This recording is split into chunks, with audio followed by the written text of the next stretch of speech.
పెళ్లి కూతుర్ని పిలిపించుకుంటావా? పిలిపించుకుంటాడు బాబా, అందుకే వచ్చింది. అమ్మాయిని ఒకసారి పిలిపించి. కూర్చోండి, పిల్ల తండ్రి నేను ఉన్నానుగా, పిలుస్తాను. అమ్మా, రాజన్ వచ్చినాడు, పెళ్లి కొడుకు రాంబ్రహ్మ వచ్చినాడు, వాళ్ళ సైడ్ బంధువులు అందరూ వచ్చినారు. ఒక్కసారి వచ్చి పోమ్మా, మెరుపుతీగా. పెళ్లి కూతురు చూసావా? నువ్వు చూడలేదా? లేదు. వచ్చి శరీరాన్ని గడిపోయి కానీ పిల్ల కనపడలా. మా వాడు అమ్మాయిని సరిగ్గా చూడలేదంట, మళ్ళీ వస్తారు రమ్మంటారా?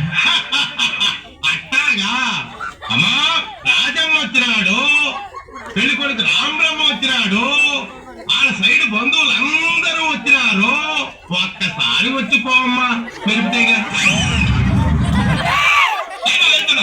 తప్పుడా?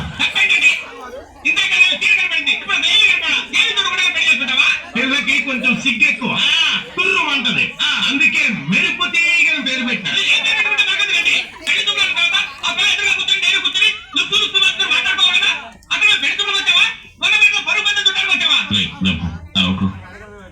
ఒకసారి అమ్మాయిని నిదానంగా రమ్మని